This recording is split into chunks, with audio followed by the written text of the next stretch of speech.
We've been journeying through Acts, and I hope you've given it some time each week to spend a little bit of time reading through each chapter by chapter. I really encourage you, if you haven't so far, give it a shot.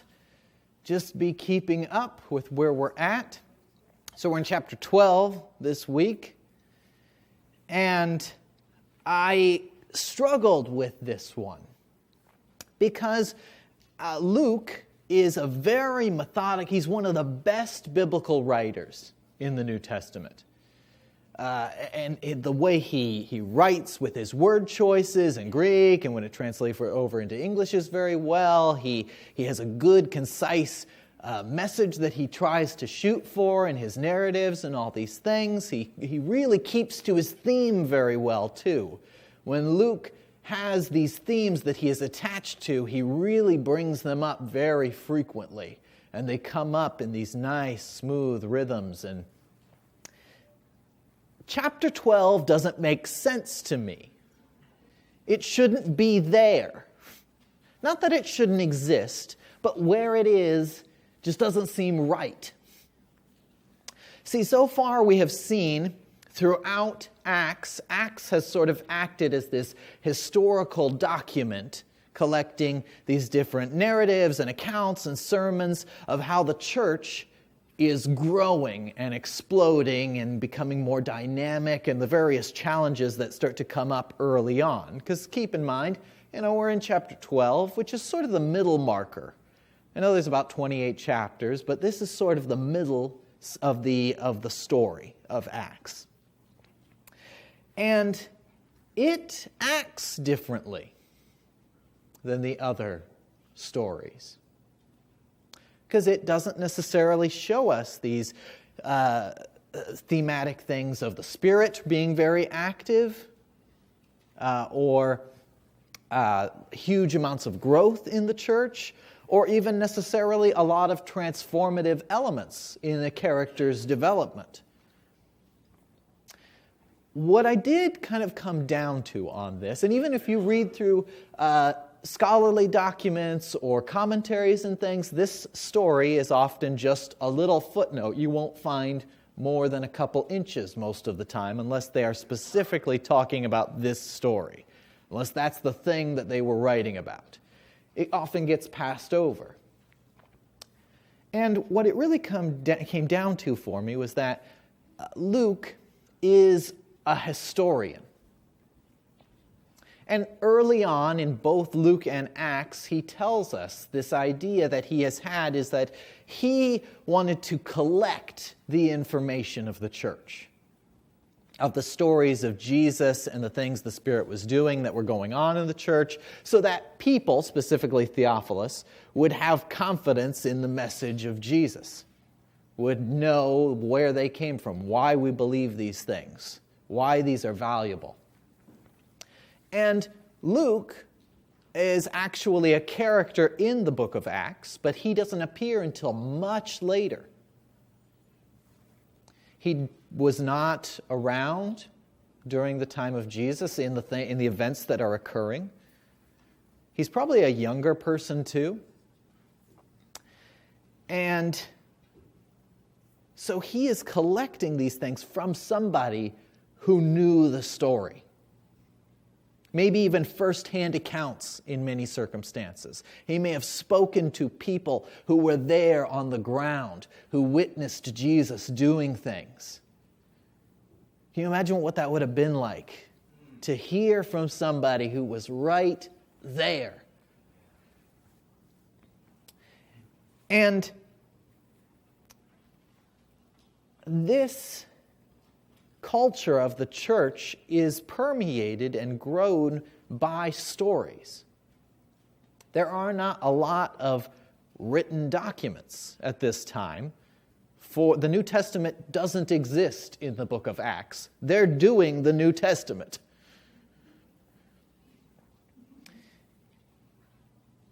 And so the way that these things are shaped is by people told the story. Even the Old Testament. before it becomes written down is likely. We told the story over and over again. Even throughout the Old Testament, you see the call of God to his people is to tell the story to your children. Tell it over and over and over again, that the story of God, of what he was doing, was like ingrained in who you were. And I don't know about you, I come from a story culture. If you talk to me, I will often have to interrupt what I'm saying to utilize a story to explain what I'm saying. I love stories. The greatest compliment I can give somebody is to steal their story and tell it to another person.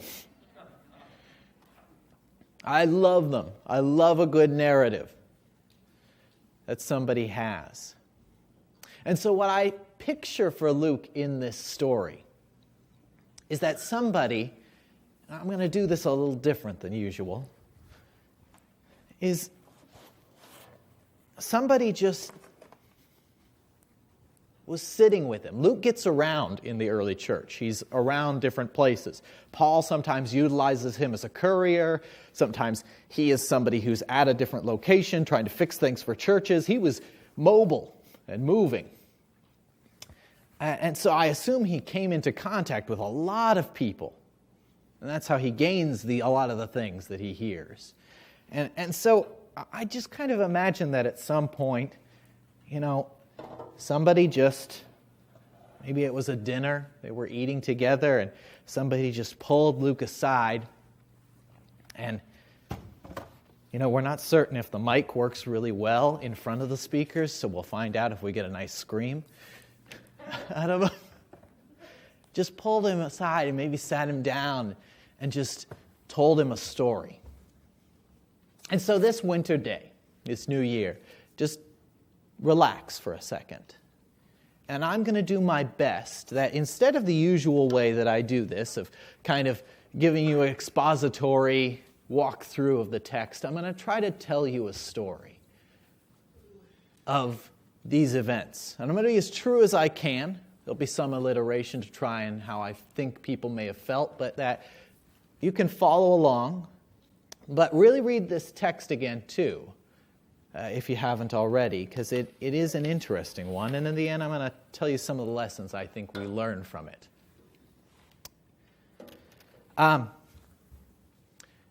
We're not exactly certain why it happened. What went down that resulted in this, but James is dead.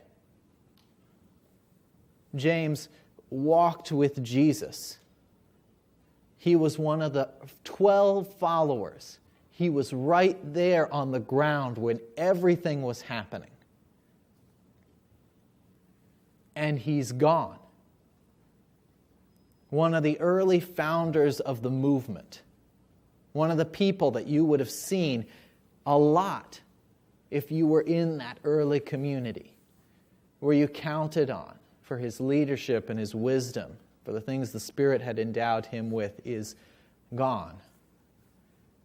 And not that he had died of old age, he was probably still middle-aged for his time period, and that is because King Agrippa, Herod Agrippa, had had him killed. And King Agrippa was well-connected. Probably one of the most well-connected and savvy Herods of his entire lineage. His kingdom was one of the largest of any Herod that had ever lived. Herod kind of operated like a title as well as a last name. His grandfather was King Herod the Great, who was insane and had had his father killed, which was unfortunate for Agrippa, but had resulted in him being sent off to Rome, where he was raised in the emperor's household. He builds connections, which are some of the things that build the foundation for him having such huge tracts of land that he gets to rule over as a tetrarch. He's friends with Caligula, even, an emperor that I'm sure you recognize the name, and not for good reasons. He knew what it was to play the game politically. Popularity mattered in this time period because when the unruly people of this region got out of hand, Rome typically took it out on the leadership. And rebellions occurred frequently in the area, and so he tried to keep people passive. He was known in the region as being fairly popular amongst people. He was even known to somewhat participate in religious services to a degree. And he was just good at being a politician of his time. Well connected, powerful, and he saw killing James resulted in a boom in his popularity. His poll numbers skyrocketed. And so he thought to himself, well, what's next? When you see that, you maybe want to keep the momentum rolling. So what else could he do that would result in keeping this running? Peter was very public. A very public figure in his church, in the movement. He was out, he was open, he was in front of people a lot. He was preaching in the temple. He wasn't hiding anywhere. This guy was starting to make a name for himself. Thousands of people are coming to this new faith because this guy has something. And so he has Peter arrested. He's thrown in prison. And he knows this guy is slippery. It's been hard to get arrests and imprisonment to stick on Peter. So he goes for overkill. He has 4 squads of 4 soldiers. And just so you don't have to do math on the Sabbath, that's 16 men.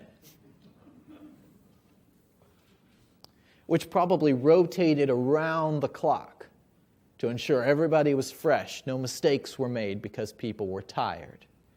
There were probably stations between him and freedom at all times. 2 of these guards are chained to his wrists at all times. This guy wasn't going anywhere. And he was going to take care of him, but Agrippa probably knew that patience was a valuable thing for him, and he didn't want to kill Peter on the Passover for multiple reasons, one being that it would be illegal. The other is that why share the stage? So he could wait. Peter wasn't going anywhere. He was locked up tight.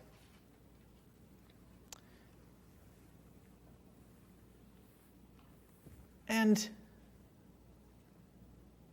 Peter sits there in prison. See, bad news traveled quickly back then. I know that's a foreign concept to us. And so when news reaches the rest of the community that Peter is now in prison, the community is rocked.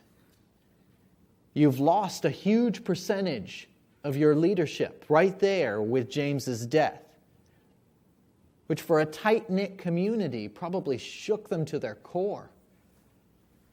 And now it could happen again. Right before you could get your feet back underneath you, they were going to hit you again. And they did a remarkable thing.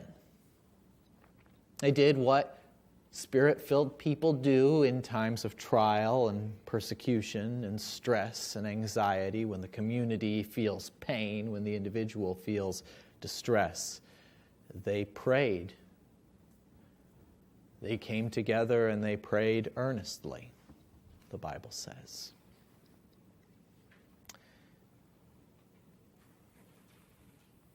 They prayed because, as a body, no one element hurts without the other feeling the pain. They prayed for one they knew that was imprisoned, in chains. And probably they prayed for themselves too. Peter's influence, his leadership, that's a valuable thing, probably irreplaceable. What he can do, the things he knows, the things he had experienced. Peter is an individual creation, unique, and thus irreplaceable for the community. Meanwhile, in the prison, Peter is dead asleep. Sleep seems to be something that comes easily to Peter. Even though he's probably been there a little while and he's got his arms stretched out as his shackles around his wrists are then attached to 2 guards on either side of him at all times, day or night.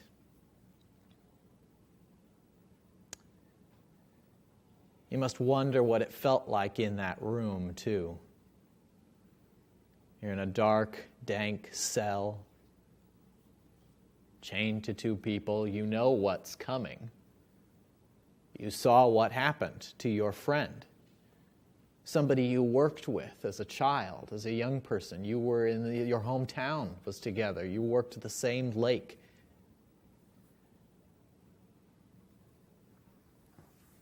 Maybe the whole world just started looking like the cell, that there was nothing more.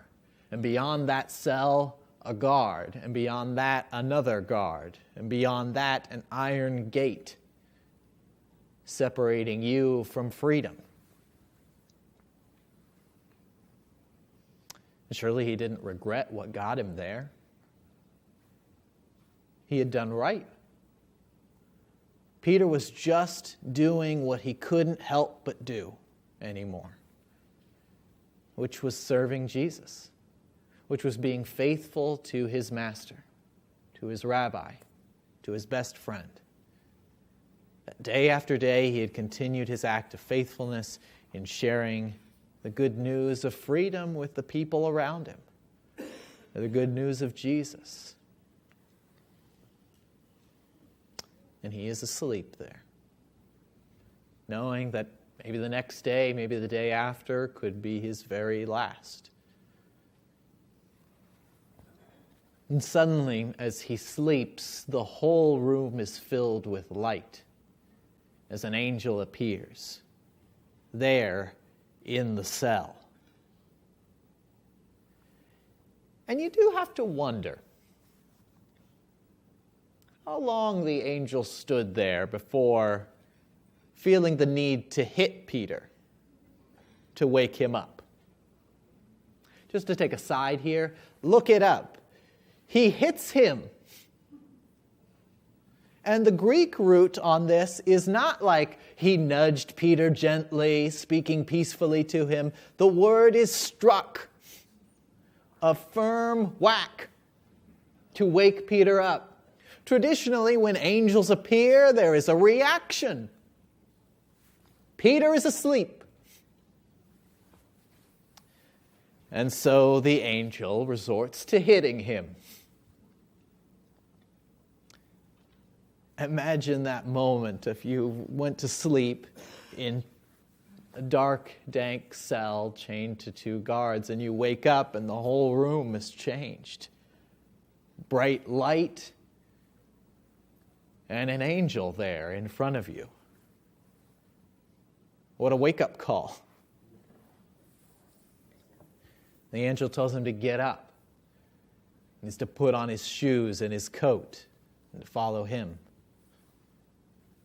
And Peter feels it. That the iron shackles around his wrist fall away. And you forget how light your arms can be after you had no command over them for so long, after you felt the weight of the chains of this rough, unrefined iron around you.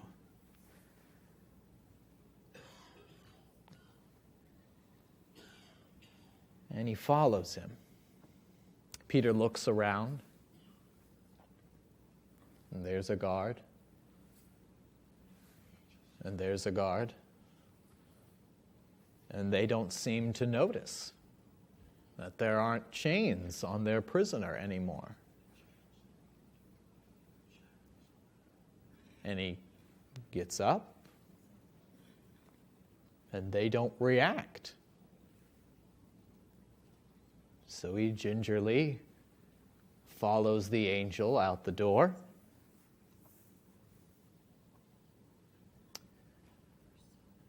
And yikes. There it is. The next guard post. There's no place to hide here. It's unlikely somebody planted a shrub behind which Peter could have dove to get out of the soldier's eye line. Surely he must have been looking right at him, right down the barrel, straight at Peter, and yet makes no reaction to their prisoner walking freely down the lane towards the outside world. So Peter carefully follows the angel forward. And this must be a vision, Peter thinks. There's no way that I'm walking past all these people, that they're not noticing things that are happening. Of course, this is a vision that is occurring. That what's occurring must be some lesson here for me to learn. There must be something more for me to discover in this. He follows the angel forward. The next guard maybe seems a little less intimidating. Slips past him, and there is the gate. The final obstacle between him and the road, the town, freedom. He's probably not being fed very well, so even in his dreams, he's probably not feeling strong enough to by himself push open this iron gate, so perhaps the angel will take care of it. And as he sees, the gate swings open all by itself. And there he stood, out in the cool, open air of the night.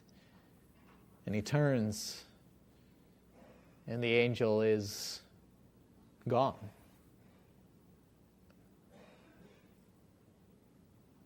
And it dawns on him. Perhaps this was not what he thought it was. That he was actually, literally free. Outside of the prison. Breathing the free air outside of that cramped, confined, musty place that he was in. And probably thinking it wise that angel or no angel, it's probably a good idea for escaped convicts not to linger in front of the prison they've just escaped from. And off he goes. But where? He thinks, as he's probably sticking close to the walls and the shadows of the various gardens and courtyards with their vines cascading over in the beautiful Middle Eastern night. Mary. Not that Mary, the other Mary. Mary, the mother of John Mark. She had a nice house nearby. There was a courtyard, and people often came there. The community was worshiping with one another. It was one of the places that Christians would have gathered together, and that would be a good place for him to go. John Mark was a good friend of his. They had done a lot of work together. Perhaps that would be a spot he could go to and lay low for a little while. See what's next. He sees it up ahead, the little arched door that led into the courtyard. And he slips towards it. Because you never know when a Roman may be in the wrong place at the wrong time. And he knocks firm, but not too firm. You don't want to draw attention to yourself too much. And he hears the voice on the other side of the door. He recognizes it, the one asking, "Who is it?" It's Rhoda. She's one of the servant girls. She lives here in this house. And you do have to wonder how long Peter stood at the gate in the street as an escaped convict before he realized Rhoda was no longer on the other side of the door. See, in her excitement at hearing Peter, she had left, not letting him in, but instead running upstairs to tell everybody else Peter was there. She breathlessly comes into the room telling him, "Peter is here. He's at the door." And you can hear the incredulous nature of their questioning, can't you? "Who?" "Peter. You know, the one that was in prison, the one we've been praying for. He's at the gate." Which to me would bring up a series of other questions. Why didn't you open the door? You're crazy. And yet, Rhoda's persistence, coupled with the fact that somebody was continuing to knock at the gate, brought them down. They opened the door, and there he stood, Peter. And they're astounded. This is amazing. And they've seen some amazing things already as a community. But they probably had seen the prison. They probably had seen where Peter is locked up. They probably had seen the massive gate, maybe had been able to view one or two of the checkpoints between the road and where Peter was locked up. And they probably start to question him, as you would too, if you had seen something like this, because there's no way Peter could have done this on his own. You knew him. It was Peter, skilled in many ways, but not an escape artist. That something miraculous and amazing had happened. And he quiets them down, and he tells them that story about how he was locked up in this confined, enclosed space that seemed like there was no hope on the other side. It seemed that his life was about to end. Surely for something that he believed in and that he was privileged to die for, but maybe he didn't want to go just yet.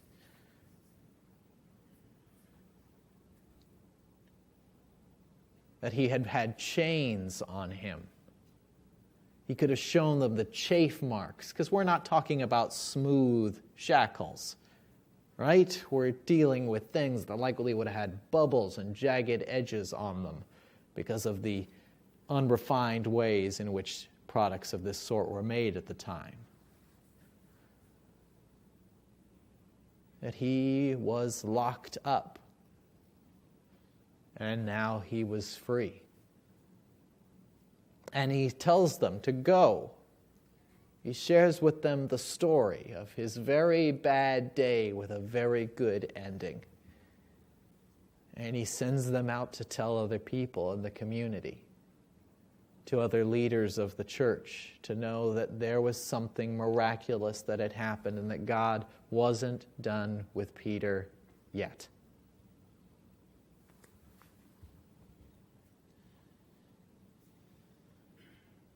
See, Luke has these themes that he loves to go back to, these big topics of things that he really enjoys. And you may have seen them. One of them is that there is the story of an insurmountable obstacle or enemy, something that rises up in the person's life that seems unbeatable. Maybe that has had hold of them for a long time. But the story ends with sharing stories of God's deliverance. This appears over and over again, to the point that Luke's gospel and the book of Acts exist because somebody talked about these things, about the miraculous and amazing ways that God was acting. That somebody shared these stories with someone else. Of the stories of we were beaten, we were outnumbered, outgunned, outmanned, outnumbered, outplanned. And God showed his deliverance. He showed how he could continue to be mighty and powerful and work in our lives. And you see it all over in Luke and Acts. That the story starts out, it looks really bad for them. The character is beat. Plain and simple. They lost. And yet, God shows his might. King Agrippa is very powerful. There are 2 emperors that we have record of them speaking very highly of him, which really means something considering that, you're talking about the head of state talking about somebody several rungs down the ladder as being clever, as being worthy of favor and aid in a region that didn't matter.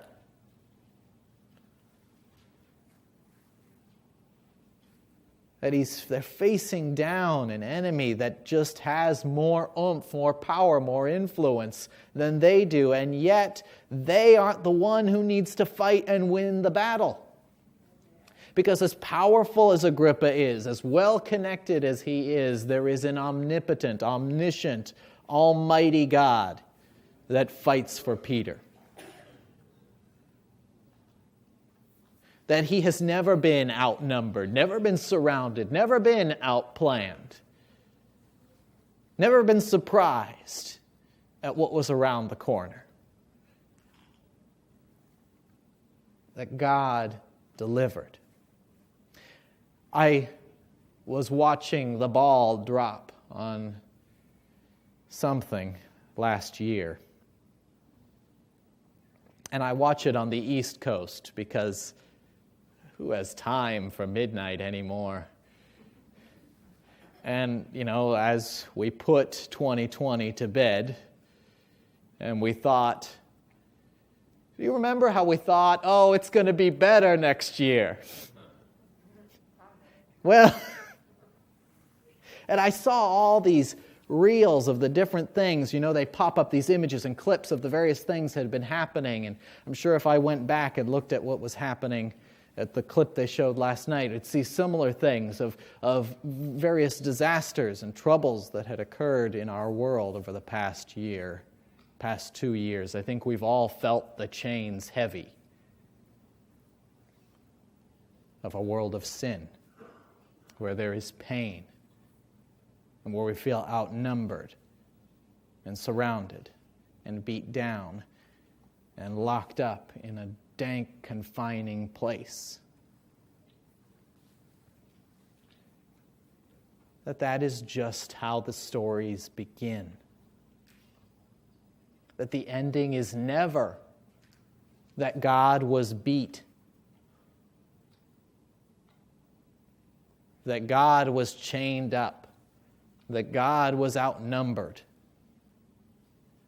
The story always ends with God coming out on top, and with deliverance and freedom coming. That you may find now in your life, that you may feel like the beginning of these stories, where the chains are heavy on your wrist, and you feel the weight of the iron, and you feel surrounded by trouble and persecution and trials that you just can't beat. That there is yet a God who delivers freedom and an abundant life Not just that is coming, not just that, oh, one bright morning, I will no longer feel pain, though I do look forward to the day in which pain and sorrow and mourning are no more. But that God promises deliverance for us and freedom in a good and new and abundant life now. And that does not mean that the trouble melts away now, but that the abundance of life that Jesus promises happens now. That you and I are able to participate in it now. The other lesson I see in this is that what if your worst days are actually the beginnings of your greatest stories of God's triumph in your life? When you think about the stories of your life that have made the most difference, that have shaped you in the most meaningful ways, they often aren't the ones that started out good, were great in the middle, and ended fantastic. They were those times in which the darkness seemed like it was all around, and we saw God's deliverance.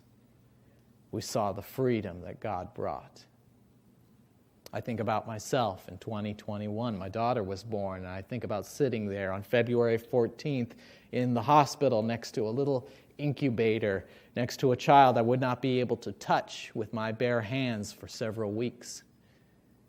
That her toe was literally, the little toe was the size of a grain of rice. In a hospital that I had been visiting at and had never been able to navigate. Now I can by heart. Been there a lot.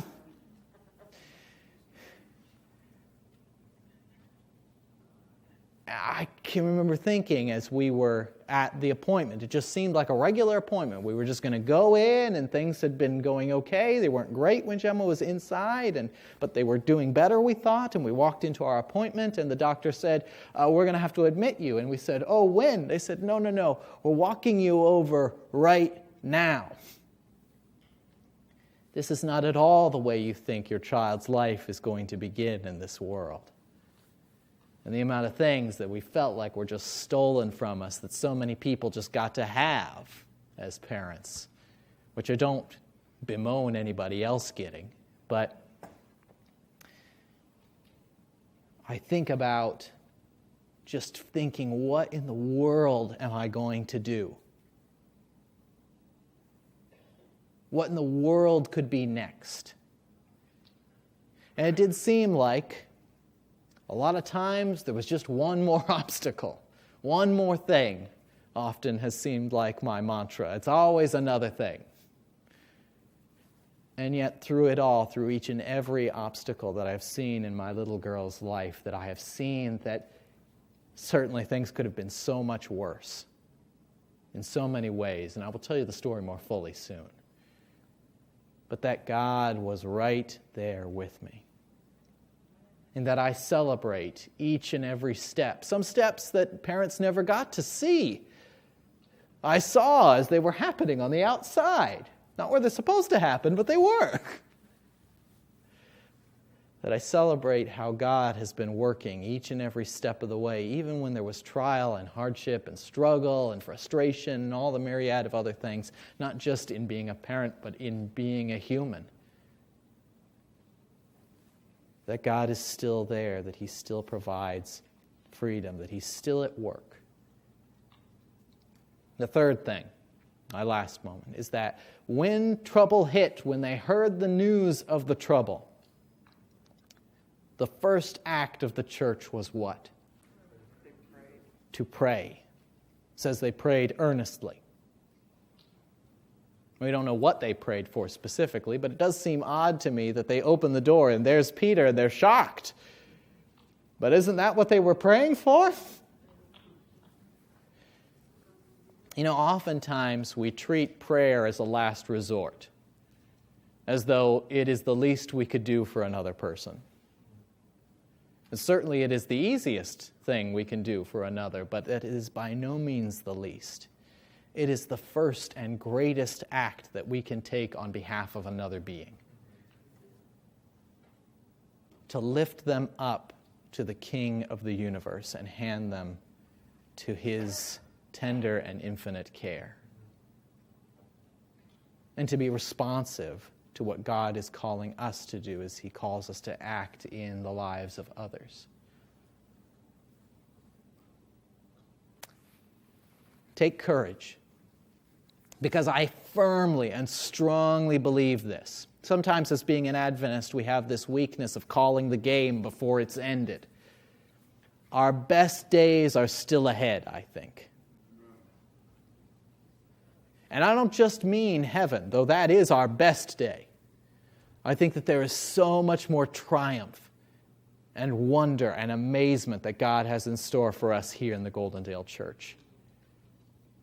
I think that there's so much more victory in your life yet to come. I think that God is yet to do amazing and wonderful things, and I'm not ready to call it done, because I don't think he is. Let's pray. Dear Jesus, what a privilege it is to serve you, to love you, to worship you today. God, I just pray that you would help us to have open eyes and ears to what you are calling us to each and every day. That in this new year, though we have new struggles, that there is yet new hope, God. And that we praise you in advance for all the amazing and wonderful things you are going to do that we will witness this year. Each gigantic and minuscule miracle that you will perform in our lives and the lives of those around us. Amen. Happy Sabbath.